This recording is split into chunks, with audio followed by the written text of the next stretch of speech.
최근 우리나라에서는 지역 불균형 문제가 이슈죠. 교육, 경제, 행정, 문화, 관광, 주거, 산업 등 모든 인프라가 수도권에만 몰려있다는 문제점이 끊임없이 제기되고 있습니다. 게다가 인프라가 갖춰진 서울로 사람들은 계속 몰려들고 다시 몰려든 사람들을 위한 인프라가 형성되고 하는 순환고리가 만들어졌죠. 이게 장황하게 말하니까 어렵게 들릴 수도 있는데 쉽게 말해 우리는 서울공화국이라는 말이 더 이상 우스갯소리로 들리지만은 않는 시대를 살아가고 있다는 거죠. 얼마 전에는 수도권 인구가 대한민국 인구의 절반을 넘기기도 했고, 그럼 세상이 이 지경이 될 때까지 나라는 뭘 했냐? 넋 놓고 있었냐? 팝콘을 씹고 뜯고 맛보고 즐기고 있었냐? 뭐 당연히 아닐 거란 말이에요. 자, 그래서 오늘은 지역이 강한 나라, 균형 잡힌 대한민국이라는 비전으로 활동하고 있는 국가균형발전위원회에 대해서 알아보도록 하겠습니다. 국가균형발전위원회, 조금 기니까 균형이라고 할게요. 자, 그래서 균형이가 도대체 뭔데? 싶은 분들이 많을 것 같아요. 뭔가 이름은 그럴싸한데 잘 들어본 적은 없는 것 같고, 괜찮아요, 저도 그랬으니까. 정확한 명칭은 대통령 직속 국가균형발전위원회라고 하고, 이름에서 알 수 있듯이 2003년 참여정부 때 출범한 대통령 소속 자문위원회예요. 많은 분들이 이름이 안 익숙할 만한 게, 이게 2003년에 균형위로 시작을 해서 2009년 이명박 정부 때 이름이 지역발전위원회로 한번 바뀌었어요. 그러다가 2018년 문재인 정부 때 다시 균형위로 이름이 바뀐 거고요. 10년이면 강산이 바뀐다는데 그동안 다른 이름이었으니까 낯설만도 한 것 같아요. 사실 대통령 직속이라고 하기에는 노무현 대통령 이후 균형위에 대한 관심도가 떨어졌지 않나 싶어요. 참여정부 하면 혁신도시나 공공기관, 지방이전처럼 굵직한 정책들이 바로 떠오르는데, 그 이후로는 대표된다고 할 만한 정책이 뭔가가 있었나 싶기도 하고, 이후에 대통령들이 균형발전에 대한 관심이 없는 것 아니냐는 목소리가 내외부적으로도 나오고 있어요. 2020년에는 혁신도시 인구가 다시 수도권으로 유출되는 현상이 일어나기도 했습니다. 물론 수도권의 문제 또한 만만치 않고 문제 해결을 위해서는 한정된 자원을 저울질해야 하니 어쩔 수 없는 부분이 있었겠지만, 아쉬운 것 또한 어쩔 수 없는 일인 것 같아요. 자, 그렇다고 해서 균형위가 아무것도 안 하고 있어서는 안 되겠죠. 이번엔 균형위의 비전과 그 가치에 대해서 다뤄볼게요. 균형위는 기본적으로 비전과 목표, 3대 가치, 추진 방향성을 설정해놓고 활동하고 있어요. 지역이 강한 나라, 균형 잡힌 대한민국이라는 비전을 가지고 지역이 주도하는 자립적 성장의 기반을 마련하는 것을 그 목표로 삼고 있어요. 이러한 목표를 통해 이루고자 하는 가치는 크게 지방 분권을 통한 지역 주도 발전, 혁신을 통한 성장, 포용을 통한 사회 통합, 세 가지로 정의할 수 있는데, 개인적으로는 포용과 사회 통합이 요즘 사회에 꼭 필요하고 우리 모두가 추구해 나가야만 하는 가치가 아닌가 싶어요.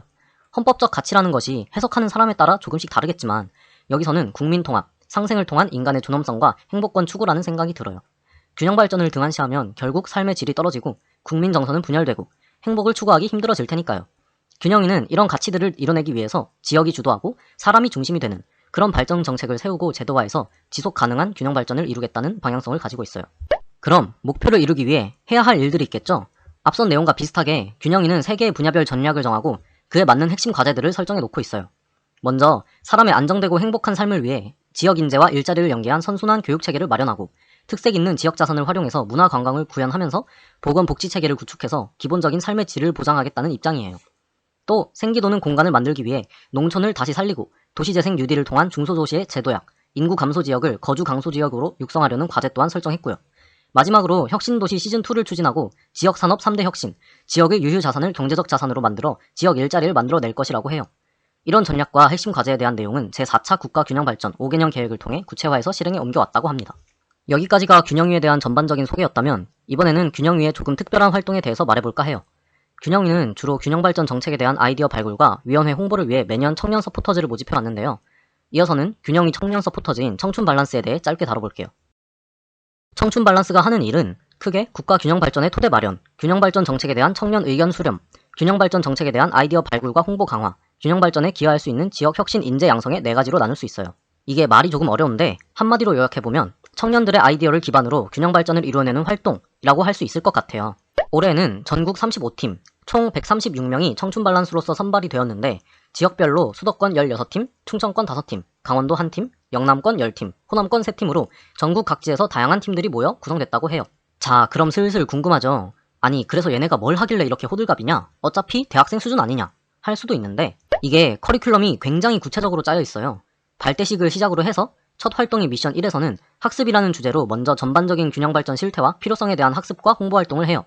교육, 경제, 행정, 문화관광, 농어촌, 주거, 기타 산업 등등 다양한 분야에 걸쳐 학습을 하는 시간을 갖고, 미션 2에서 워크숍과 간담회를 통해 각 팀끼리 소통을 하게 됩니다. 이 과정에서 서로 다른 지역의 팀들이 이해관계를 가지고 협력하기도 하고, 다른 견해를 가진 팀끼리 의견을 교환할 수도 있고요. 이렇게 학습에서 소통으로 이어진 활동의 마지막으로는 이전까지의 경험을 기반으로 해서 균형발전 정책에 대한 아이디어를 제안하게 돼요. 이렇게 커리큘럼이 잘 짜여져 있다 보니 마지막에 제안된 정책들이 균형 발전 정책을 세우는데 이바지할 수 있지 않을까? 라는 믿음이 조금 생기기도 하는 것 같아요. 얼마 전까지 우리나라는 20대 대선으로 시끄러웠죠. 대선 막바지 때 균형 발전이 중요한 문제점으로 거론된 기억이 나는데 여러분들은 어떻게 생각하시나요? 지난 세월 동안 균형 발전이라는 가치는 더 이상 미룰 수 없고 대한민국이 해결해야만 하는 문제로 단단히 자리를 잡았어요. 이게 비단 국가 차원에서 알아서 해결해야 할 문제라고 생각해서는 안 되는 게 현재의 기형적인 불균형 상태가 지속이 되면 결국 가장 처음으로 피해를 입는 건 국민들일 거란 말이죠. 그동안 우리 사회는 항상 인서울만을 고집해왔죠. 그 결과가 현재이고요. 이제는 국민 개개인의 차원에서도 균형 발전에 대한 관심을 가지고 적극적인 목소리를 낼 필요가 있어진 것 같다는 생각이 들어요. 자, 이번 영상은 여기까지고요. 지금까지 청춘 밸런스의 포유였습니다.